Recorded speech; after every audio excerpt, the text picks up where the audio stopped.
নাহমাদুহু ওয়া নুসাল্লি আলা রাসূলিহিল কারীম। সুপ্রিয় দর্শক মণ্ডলী, আমরা জানি যে পবিত্র জিলহজ মাসে চাঁদ উঠেছে। এই পবিত্র জিলহজ মাসের কিছু আমাদের করণীয় এবং বর্জনীয় রয়েছে এবং এই মাসটি অত্যন্ত ফজিলতপূর্ণ মাস। কুরআনুল কারীমের মধ্যে সূরা ফাজরে আল্লাহ রাব্বুল আলামিন ইরশাদ করেছেন, ওয়াল ফাজরি ওয়া লায়ালিন আশরি, কসম ফজরের এবং কসম 10 রাত্রি। এই 10 রাত্র বললে জিলহজ মাসের প্রথম 10 দিনের কথাই বোঝানো হয়েছে। সুতরাং ইহার দ্বারা এই 10 দিনের মর্যাদা এবং ফজিলত বোঝা যায়।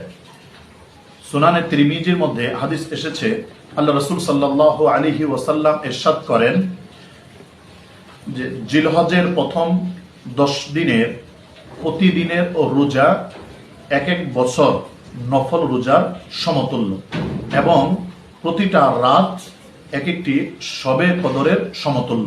সুতরাং কোনো ব্যক্তি যদি এই দিনগুলোতে রোজা রাখে তাহলে একদিনের বিনিময়ে 1 বছর রোজা রাখলে যে সওয়াব, সেই সওয়াব আল্লাহ তাআলা তার আমলনামাতে দান করবেন। এবং একটি রাত্রে যদি কোনো ব্যক্তি ইবাদত বন্দেগী করে তাহলে শবে কদরে ইবাদত করলে যে সওয়াব, সেই সওয়াব তার আমলনামাতে আল্লাহ তাআলা দান করবেন। এজন্য আমরা এই দিনগুলোতে রোজা রাখবো এবং রাত্রগুলোতে ইবাদত বন্দেগী করব। বিশেষ করে 9 তারিখ ইয়ামুল আরাফার দিনে রোজা রাখার কথা আল্লাহ রাসূল সাল্লাল্লাহু আলাইহি ওয়াসাল্লাম ইরশাদ করেছেন, এই দিনে কোনো ব্যক্তি যদি রোজা রাখে তো আমি আল্লাহ তাআলার কাছে আশা রাখি আল্লাহ তাআলা তার আগের এবং পরের 2 বছরের গুনাহকে মাফ করে দিবেন। এছাড়া এই দিনগুলোতে আরো কিছু মুস্তাহাব আমল রয়েছে, আমরা সেগুলো করতে পারি।